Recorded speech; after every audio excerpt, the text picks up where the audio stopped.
Bon, salut les gars, nouvelle vidéo avachi là, dans mon fauteuil de carpiste là. Aujourd'hui, vidéo pêche de la carpe sur un coup rapide. Au début, on s'était chauffé, on s'était dit tiens, on va passer la nuit. Après, on a vu le temps, on a fait ouais, non. Non. Ouais. Non. Avec le vent, la pluie. Ouais, c'est mort. Et donc là, on est à l'abri. Maintenant, faut monter tout le matos. Donc là, Jason, c'est toi le professionnel, c'est toi qui vas nous montrer comment tu fais. Et puis, on va expliquer notre petite stratégie.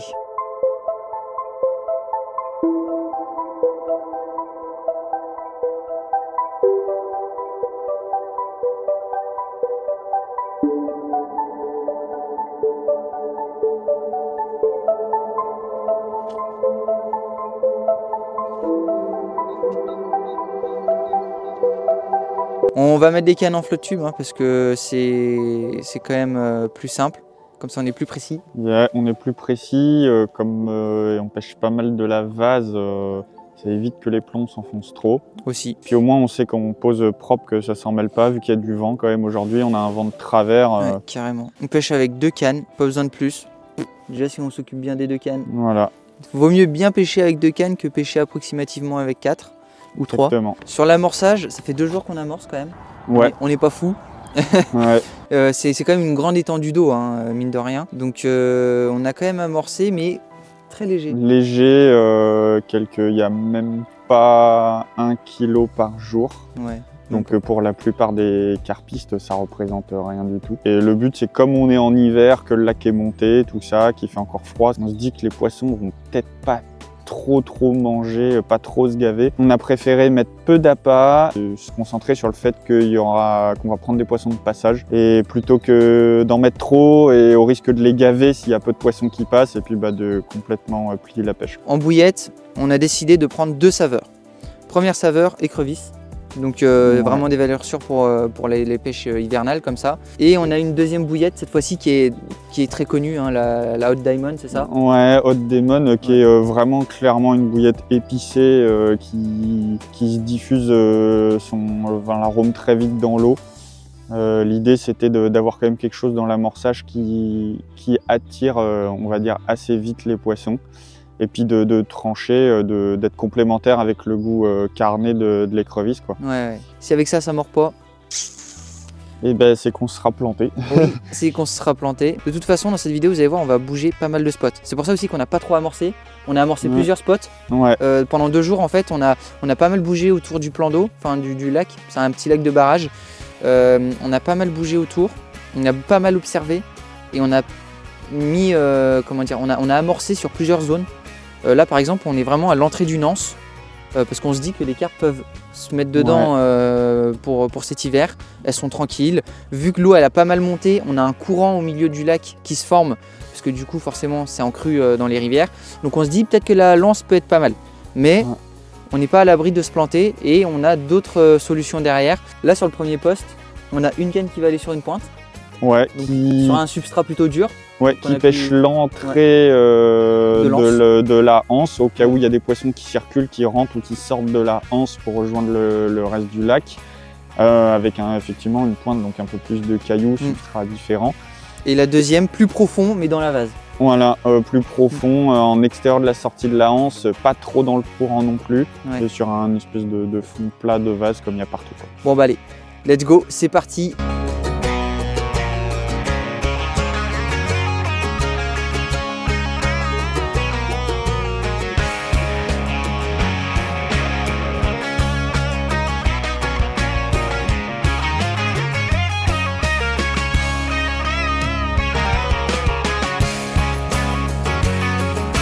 Donc on a choisi un montage inline pour pêcher une berge en face de nous. L'avantage du montage inline, c'est que le plomb s'incruste dans le clip plomb, ça fait un pré-blocage.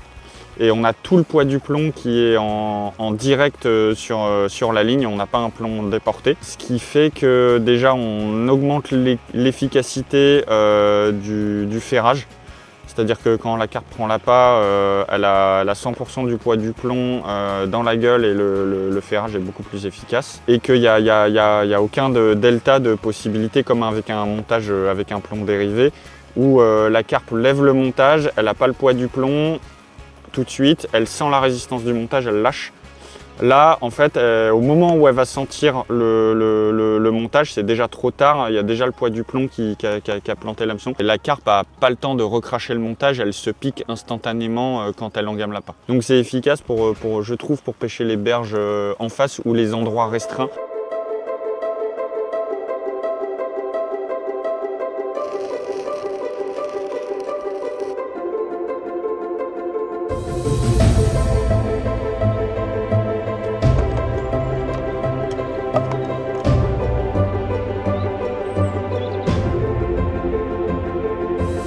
Un coup à droite, un coup à gauche, et le tout, il ne faut pas oublier l'aller-retour.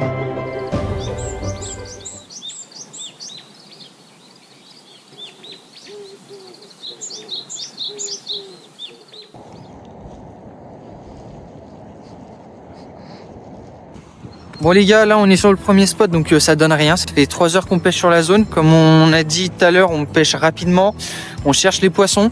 On s'est baladé un peu autour de l'étang et Jason il va nous expliquer un peu ce qu'on a vu. Ouais.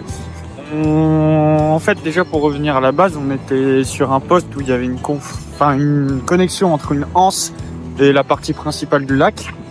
Et où il y a le courant du lac qui passe pas loin. On pensait que ce serait bon parce que ce serait une zone de passage.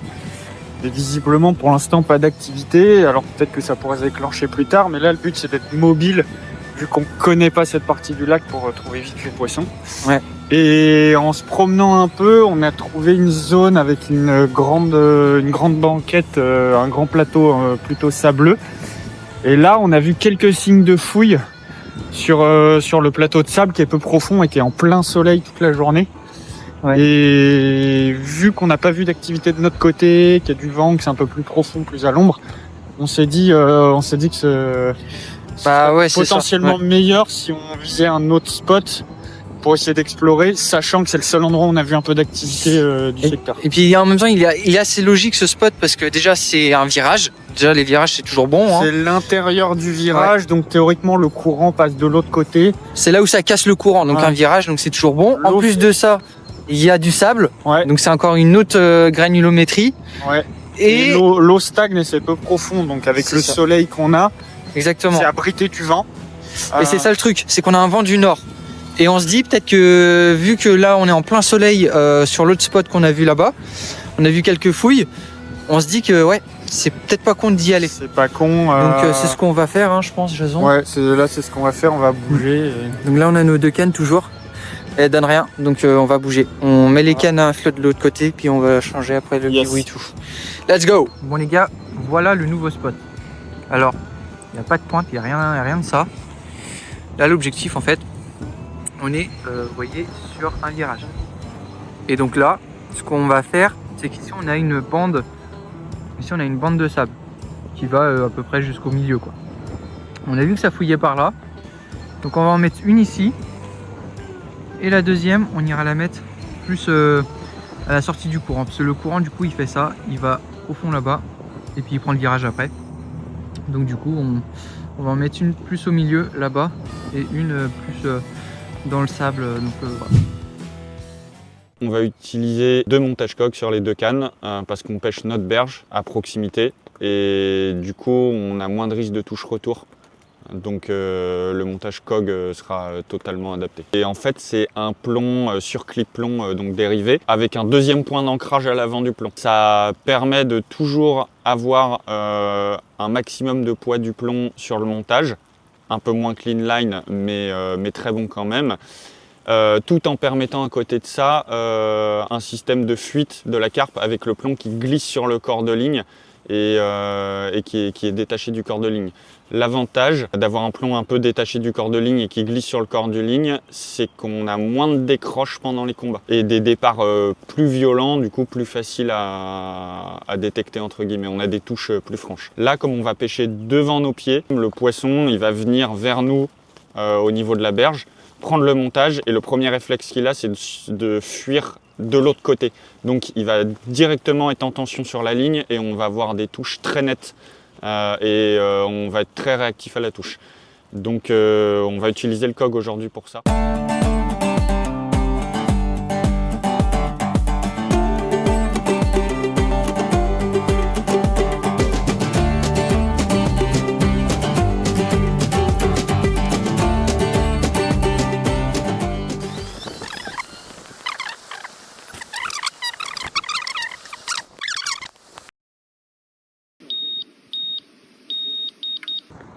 Bon les gars, j'étais reparti sonder le fond pour voir si on pêchait pas dans les herbiers.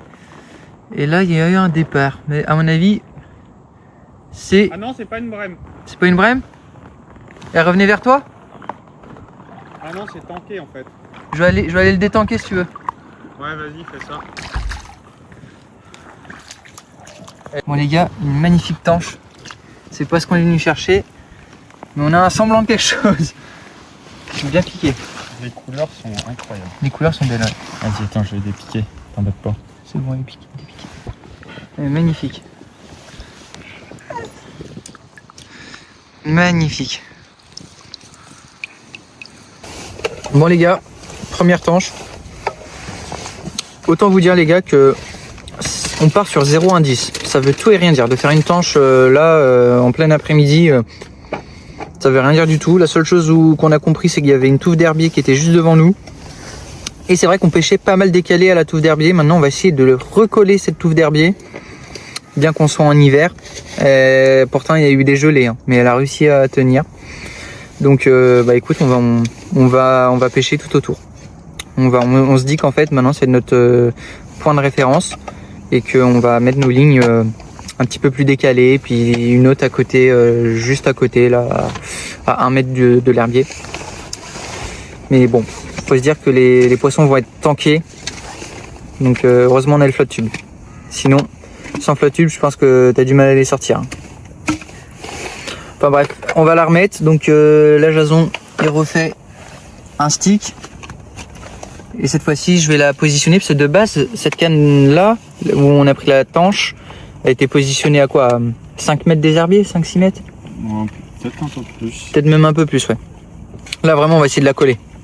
On a sondé, on a bien vu qu'il y avait un herbier là, donc ça par contre c'est un bel indice. Voilà. Et la tanche ça veut rien dire, ça veut rien dire du tout. Allez, on continue. Alors, du coup, vu qu'on a eu une touche, même si c'était pas une carpe, sur l'autre canne, c'est la seule touche, la seule activité qu'on a eu sur les cannes de la journée. Au cas où, on va changer un petit truc sur l'autre montage qui a globalement pas vraiment pêché, quoi, qui a pas fait de réaction. On a deux options, on a deux hypothèses sur le fait que pourquoi l'autre canne elle est partie. Première hypothèse, le spot, on était plus proche d'une tache d'herbe, alors que partout ailleurs c'est de la vase. Deuxième hypothèse, éventuellement l'appât, parce qu'on avait un gros contraste de couleur d'appât entre les deux. Il y en a une qui est toute blanche avec un petit appât très décollé qui est parti, et celle qui n'est pas partie, c'était un appât posé au fond avec une couleur beaucoup plus foncée et beaucoup plus gros. Donc on va essayer de changer les choses pour voir si c'est la couleur d'appât qui fait concrétiser ou si c'est juste le spot ou le montage qui a fait que ça a fonctionné, quoi. Je vais essayer de remettre un truc bien fluo.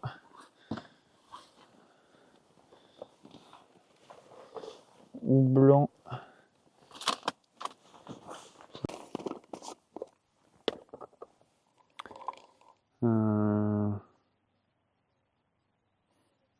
C'est parti sur le blanc, on va remettre du blanc.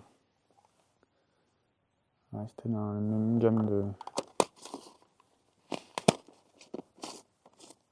de couleurs. Je retaille la bouillette parce que c'est des petites pop-up que je veux pas avoir un appât non plus énorme, vu qu'on est en hiver, que les poissons mangent pas beaucoup. Et du coup, comme la pop-up, elle a un pouvoir de levage, de flottaison qui est beaucoup plus faible, enfin qui est faible par rapport à la bouillette. La bouillette est assez lourde. Je la recoupe pour que la pop-up arrive à décoller plus facilement un peu le montage et que ce soit très légèrement décollé du fond, quoi. Ça flotte pas non plus, mais parce qu'on a quand même une eau qui est, même si elle n'est pas marron, elle est un peu teintée. S'il y a un peu d'herbe ou de la vase, ça permet que la passe dépose délicatement sur le fond, qu'il ne s'enfonce pas, qu'il ne se fasse pas recouvrir par du sédiment ou des herbes. Et du coup, on est sûr qu'il est pêchant et qu'il est visible par les poissons.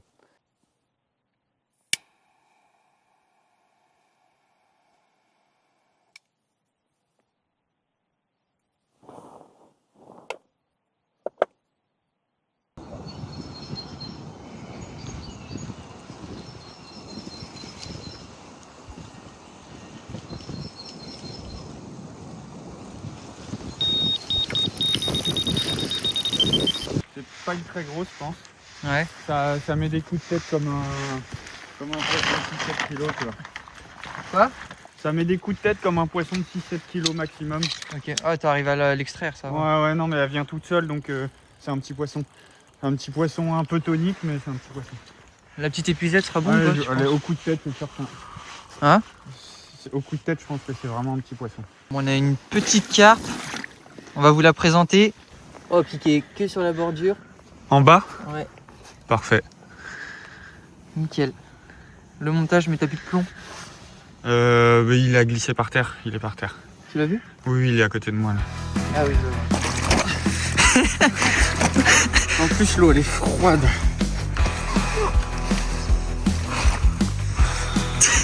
Il n'y a rien. Y a rien qui va.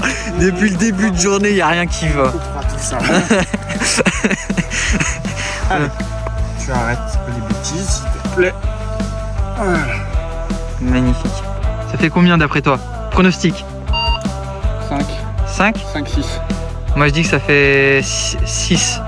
6, allez. Ouais. Allez, Pour six. on pèse juste pour le kiff. Voilà. Allez, vas-y, let's go. 11, 8. Donc ça, ouais. 11-8, ça affiche. On est bien d'accord. Voilà. 11-8. 5. Donc du coup, ça Ça fait. fait 11, Bah, 8 moins 2. 11-8 moins 2. En gros, grosso modo, tu fais 12. On est à 9.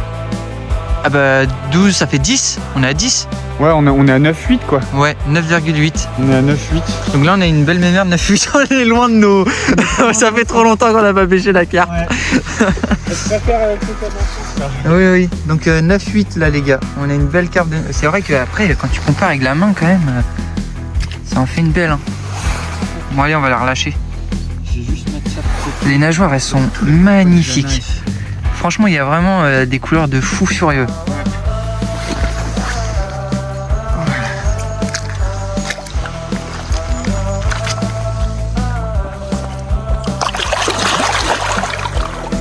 Va dans le bon sens. Ah, mais tu m'as niqué ma release.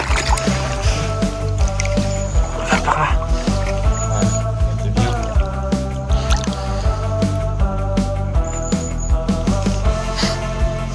Nickel. Bon les gars, malgré qu'on fasse des touches assez tard, ça confirme quand même notre stratégie qu'elle est pas si mauvaise que ça. On était dans une anse où franchement il n'y avait pas d'herbier, ça on est sûr de nous, on pêchait vraiment sur de la roche et de la vase. On est venu là, on a placé nos cannes sur la plage de sable sans trop penser aux herbiers parce qu'on pensait que les herbiers seraient tombés avec le froid qu'il y a eu. Et en fait, les herbiers, ils ont réussi à tenir. Et ça, on s'en est rendu compte quand on a fait notre première tanche. Donc, on a fait notre première tanche et c'est tanké dans les herbiers. On s'est dit, tiens, il y a des herbiers. Ce qu'on a fait, du coup, c'est qu'on s'est dit, il y a peut-être un truc à jouer avec ces herbiers-là. Et on a décidé d'amorcer tout autour de l'herbier. Et Jason, il prend la touche au moment où j'allais dégonfler mon flotte tube. À deux doigts, on était à deux doigts en fait de plier bagage, quoi. Mais sérieux, à chaque fois, ça nous le fait. Il y a toujours le moment où tu t'y attends le moins, que tu fais un départ de l'espace.